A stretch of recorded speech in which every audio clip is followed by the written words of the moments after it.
state of Kansas creates a loan program for cities dealing with high utility costs. An area hospital offers a walk-in COVID-19 vaccine clinic. A new threat puts the U.S. Capitol on alert. I'm Natalie Brand with the intelligence bulletin that's caused heightened security this week.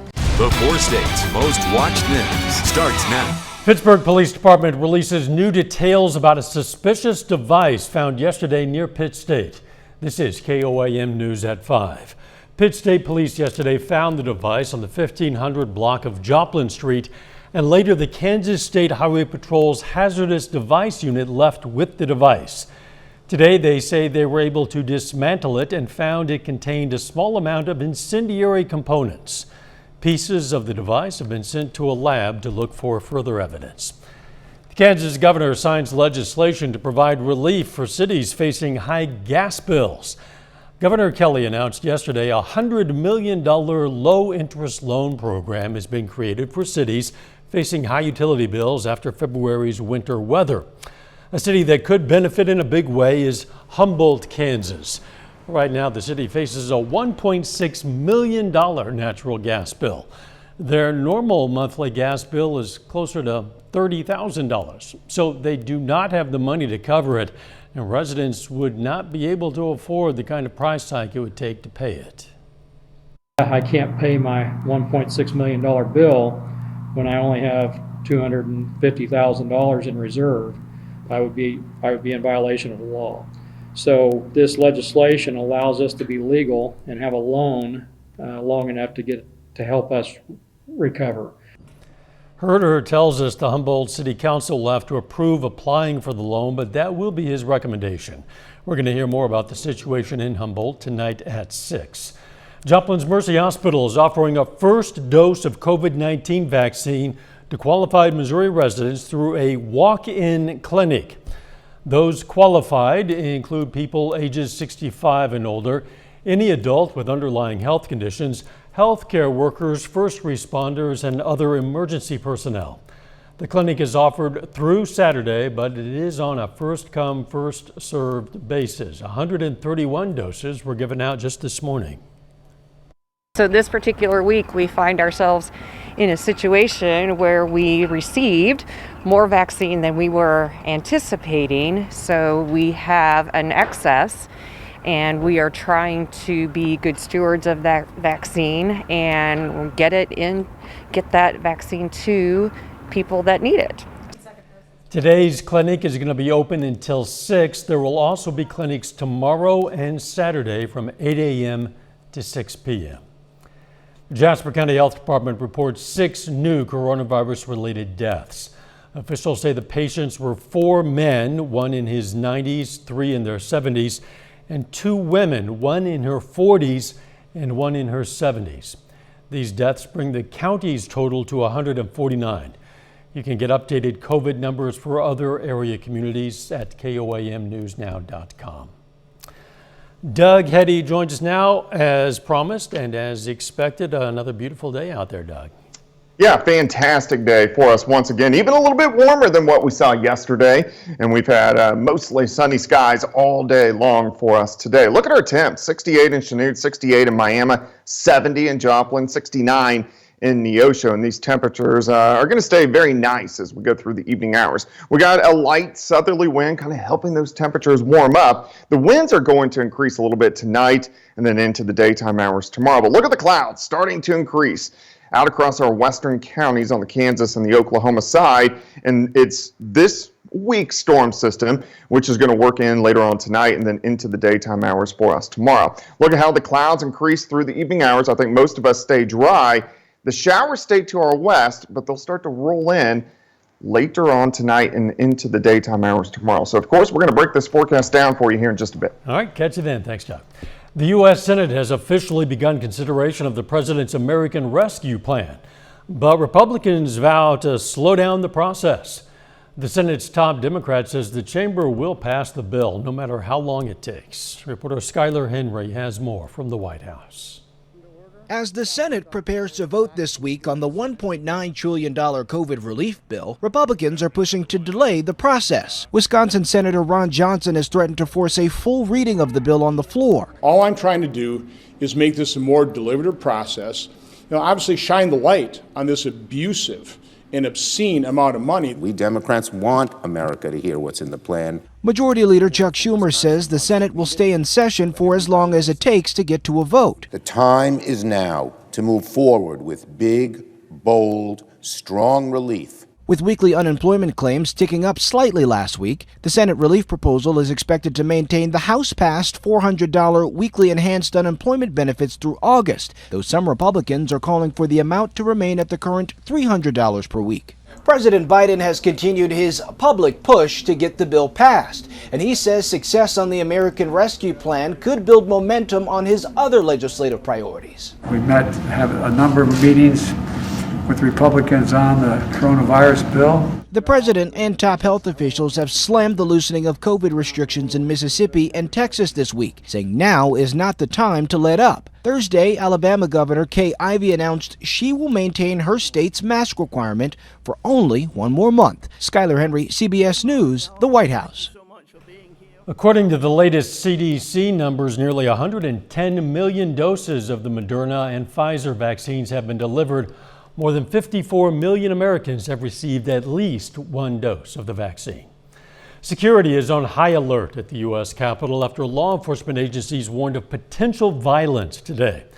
The concern centers around the conspiracy theory that March 4th is the actual day American presidents should be inaugurated, and that this is the day former President Trump will be restored to power. Law enforcement officials asked state and local authorities to report any suspicious activity related to domestic violent extremism as the threat extends beyond just today. A little bit later, taking a break from technology. After a year of seemingly nonstop Zoom meetings, virtual classes, and streaming movies, a day off. I'm Nancy Chen with why National Day of Unplugging is especially significant this year. And next in Health Watch, a doctor is using her musical talents to help some of her patients. Global CO2 emissions have rebounded to their pre-pandemic levels, and in some major economies even surpassed them. The International Energy Agency says governments around the world are missing a historic opportunity to build clean energy into their recovery packages. Global CO2 fell an estimated 6% last year, but the UN says global greenhouse gases would have to fall that much every year through 2030 to meet targets in the Paris Climate Accord. Music is a tool doctors have been studying for years to see what healing benefits it can offer. Dr. Tara Narula shares the story of a cardiologist in Nashville who's healing people through the power of medicine and music. See, I need a place to go. Susie Brown is a Renaissance woman to escape how I feel, who saves lives as a transplant cardiologist.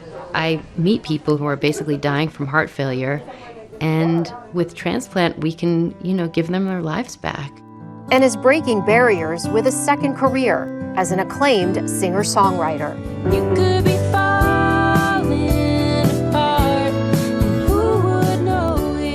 You don't know the battles people are fighting, and I feel that way a lot. Sometimes it's hard for people to know all you're going through just under the surface. Susie says she discovered her love of music in med school, and today it's what keeps the doctor, mom, and wife balanced. It was the only way I had found to express my vulnerability and to express some of these parts of myself that I couldn't at work. And the loneliness I was feeling as a career woman, having to act tough all the time. Why do you feel as a doctor you can't express your vulnerabilities? As it is, there aren't a lot of female cardiologists, and I felt like I needed to be taken seriously. Got a million things pulling on my heartstrings. But music has taught me the importance of being vulnerable, and I'm absolutely so much more vulnerable at work with my house staff and with the patients. She's my hero. One of those patients is Jenny Thomas. A few years ago, Jenny developed cardiomyopathy, a heart condition that required a heart transplant. She credits much of her recovery to Dr. Brown. I didn't even realize how talented she was, and then found out that she too had a singing career along with being a cardiologist and a mom, and she just wears a lot of hats. Lord, I'm a jack of all. Jenny believes music makes her an even better doctor. And Susie agrees. It gives me more strength to have the hard end-of-life conversations and to handle all the sadness and still be strong for the family and for the patient and my team. What are you going to teach your children from what you've learned? That there are no rules. It's all just made up, that you have to work full-time in medicine and you can't do other things. What matters is that you're happy. And I like to say, if you're happy, you win. I'm Tara Narula in New York. Feels like It's amazing. Dr. Brown balances her schedule by working 2 weeks at Vanderbilt University Medical Center and then 2 weeks off to focus on music. She says even though she works only part-time at Vanderbilt, when she's working at the hospital, she is full-time, 100% there and 100% committed. Doug Hetty is up next with his complete forecast, and a little bit later, the Labor Department's latest jobs reports from last week.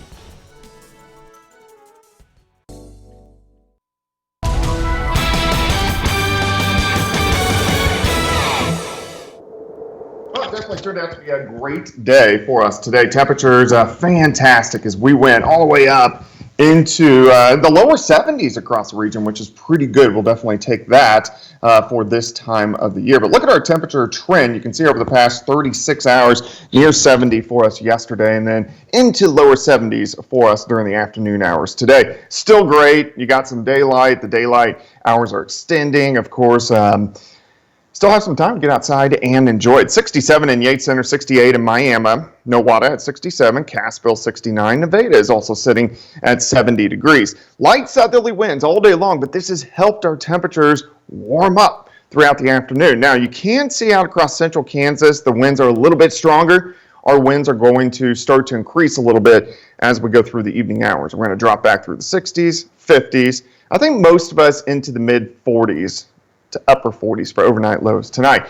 Clear skies, but look at the clouds increasing. This is on the Kansas and the Oklahoma side in our western counties. So these clouds will continue to work in over the next several hours. This is our next storm system. It's a fairly weak system, but it will start to affect us late tonight into tomorrow. Look at our jet stream. It's way to the north. It's up into southern Canada, and then right in the middle here, you got this area of low pressure. It's a cutoff low. It's cut off from the main flow of the jet, so that's why it's a weaker system. It just doesn't have the jet stream energy, but it is producing some light rain out across central Kansas, western Kansas, and then down through the panhandles of Oklahoma and Texas. And this will start to head toward us later on tonight. Let's go through time. Clouds continue to increase. Here's midnight. Our winds kind of switch out of the east. We'll be into lower 50s. As we work through the morning hours, we'll start to get some light, very scattered showers in Kansas and Oklahoma by daybreak.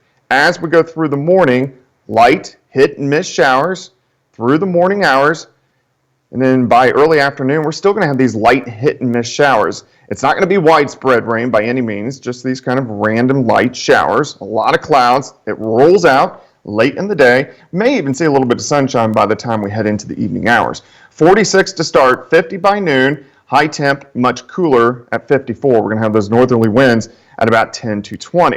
By tomorrow night, we clear out. Colder, we drop into the mid-30s, and then Saturday looks great. Sunshine, temperatures push near 60 degrees for afternoon highs. So most of the weekend looks pretty good. Now, rainfall with this system, again, it's going to be extremely light across most areas, maybe a few hundredths of an inch. And that's really about it. I would say on the high end, maybe a tenth of an inch of rain in some spots. 54 tomorrow, we're going to have those light showers. The weekend looks great, near 60, but plenty of sunshine. 63 on Monday. We warm near 70 by the time we head into Tuesday and also on Wednesday. That's when our next storm system will start to affect us. Clouds increase Tuesday. We'll start to see chances for showers, even a few thunderstorms by Wednesday. And then by Thursday, this could be a pretty good setup for strong to possibly severe thunderstorms late next week. So we'll focus our attention on that over the next few days. And I know we'll have the month-long forecast tonight on KOAM News at 10. Yes, we will. It'll be an interesting month. Yeah, March usually is. Thanks, Doug. Coming up, some Americans plan to go technology-free tomorrow. First, though, we honor a local veteran. Gary Russo served in the U.S. Navy from 1977 to 1983. The Joplin native was stationed in the Persian Gulf, and we salute Petty Officer 3rd Class Gary Russo, a four-state hero. Some modest gains on the job market front today. According to the Labor Department, 745,000 Americans filed for unemployment benefits last week. Last month's winter storms were partially to blame for some of those claims. Still, there were 5,000 fewer claims than expected. This was slightly above the prior week's claim of 736,000 claims. COVID lockdowns have led to a boost in savings for families all across the globe.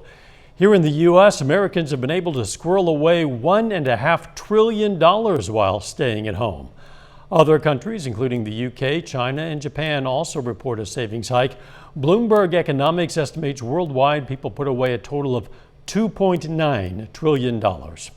Experts say the increase could help usher in a strong recovery when the pandemic ends. And it will end.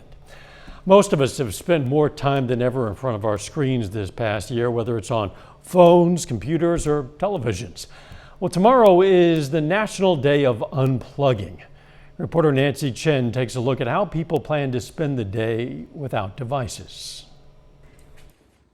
The Barkowski family spends much of their life online these days, between remote work and virtual learning for 12-year-old McKenna and 8-year-old Aiden. How much time are you spending in front of screens these days? I feel like a lot. McKenna estimates she's online 8 hours or more a day for school and socializing. That's why their mom, Lisa, plans to have the family participate in National Day of Unplugging for the first time, which calls for people to put away devices. It's a first step in training our minds to just slow down and think of things in a different way and take the time that we would be spending on screens to do other things that are important as well. National Day of Unplugging can last anywhere between 1 to 24 hours. People can even sign up for cell phone sleeping bags to hide their devices in, which may be a tough challenge after a year online. We're able to now see how we feel when it's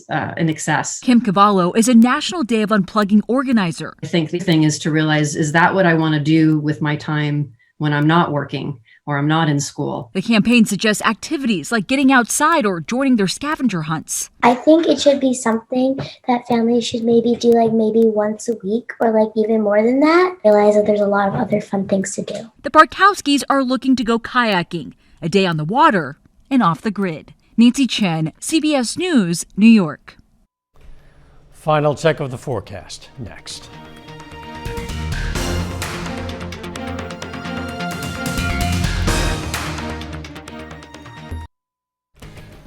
The CBS Evening News is next. Then on KOAM News at 6, we're going to hear more from Humboldt, Kansas officials on the impact of a new loan program to help with extremely high utility costs. Plus, data from the Better Business Bureau shows a big jump in reported scams last year. And Pitt State softball opened the season with 8 road games. We're going to hear from the team on finally hosting their home opener this weekend. Stay with us for the CBS Evening News and then KOAM News at 6. A rare letter that was sealed 300 years ago has finally been opened virtually. Before envelopes, passwords, and security codes, people locked letters away using intricate ways of folding a flat piece of paper so it becomes an envelope. Hundreds of these locked letters were found in a trunk of undelivered mail in the Netherlands, but conservationists didn't want to open and damage the letters, so a British researcher team used a highly sensitive X-ray scanner and computer algorithms to virtually open the letter. Researchers say the letter, dated 1697, was a request for a certified copy of a death notice, presumably no longer required. Checking back with Doug Hetty. Once again, a beautiful evening out there, Doug. Yeah, it's great outside. Temperatures upper 60s to near 70. We are going to get the clouds starting to increase very rapidly over the next couple hours. And then late tonight into tomorrow morning, we'll get very light scattered showers. Not a big deal, but cooler tomorrow. High temperature of 54, month long tonight. See you at 6. Let's take care of ourselves and each other.